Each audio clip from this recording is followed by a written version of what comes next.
رات کے وقت وہ کہیں بیچارہ صبح سے کھلا تھا، مدینے پہنچتے اسے رات ہو گئی، اس نے ڈرتے ہوئے نا خیمہ ہی باہر لگا لیا، جہاں رات ہوئی نا آدھی رات ہو گئی، 1-2 بجے سمجھ لے پہنچا مدینے، تو اس نے باہر نے خیمہ لگا لیا۔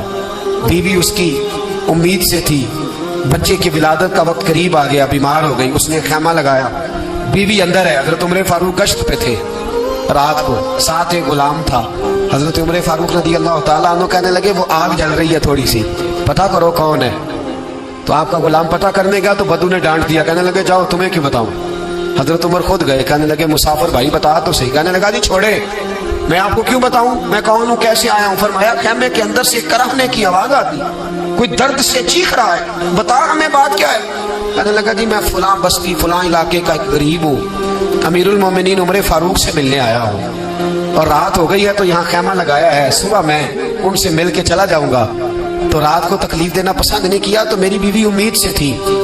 اب بچے کی ولادت کا وقت قریب ہے، پاس کوئی نہیں۔ حضرت عمر کہنے لگے تو ٹھہر میں ابھی آیا، چہرے پہ نقاب ہے، اسے بتایا نہیں میں ہی امیر المومنین۔ عمر دوڑے گئے،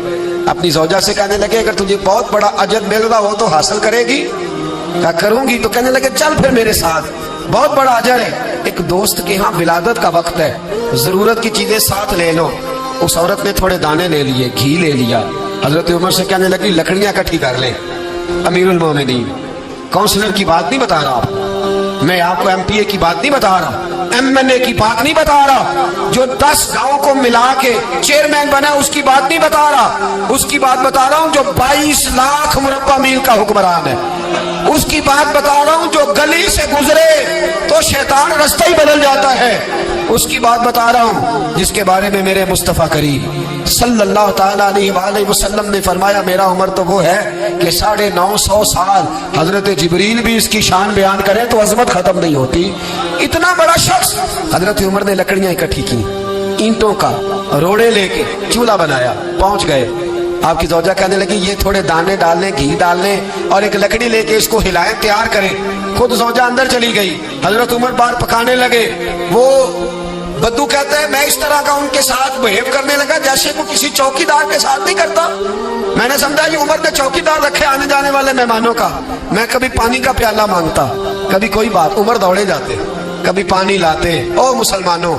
او میرے رسول کے غلاموں عزیزوں، حضرت عمر فاروق، وہ غلام کہتا ہے میں عمر سے کہتا، میں کہتا غلام پانی لا تو عمر دوڑ کے پانی لاتے، میں کہتا تجھے گھی پکانا بھی آتا ہے، پہلے بھی کبھی پکائے؟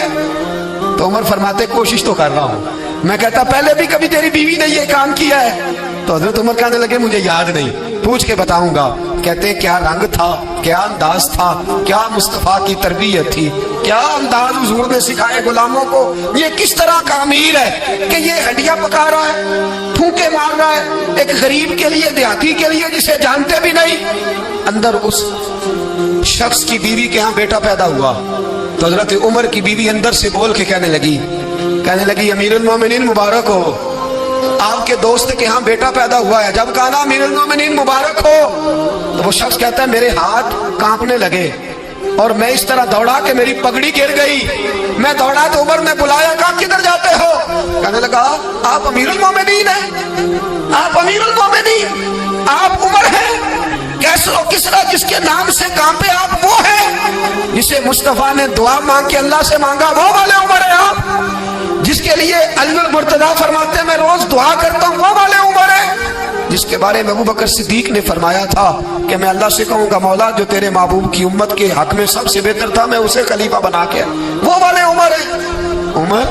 امیر المومنین کی بیوی وہ تو خاتون اول ہوتی ہے، وہ تو ملکہ ہوتی ہے، اور تیری بیوی دائی بن کر ایک غریب کے بچے کے پاس بیٹھی رہی ولادت کے وقت۔ عمر امیر المومنین ہو کے تیری داڑھی ساری دھومے سے بھر گئی تو ڈیوٹی کرتا رہا، تو سیدنا عمر رو پڑے اور اس بدو کو سینے سے لگا کے کہنے لگے تجھے پتہ نہیں تو کہاں آیا ہے، اس شہر کا پتہ ہے؟ اس نے کہا حضور کہاں ہے؟ فرمایا یہ میرے نبی کا مدینہ ہے، یہ مصطفیٰ کا مدینہ ہے، یہاں امیروں کا استقبال نہیں ہوتا، یہاں غریبوں کے استقبال ہوتے، یہاں حضور نے اس اسٹیٹ پہ میرے رسول پاک نے وہ والا رنگ دیا ہے کہ اب غریب سر اٹھا کے جینے لگے ہیں، اب مزدوروں کو عزتیں ملنے لگی ہیں، اب یتیموں نے سر اٹھا لیا ہے کہ ہمارا کوئی سننے والا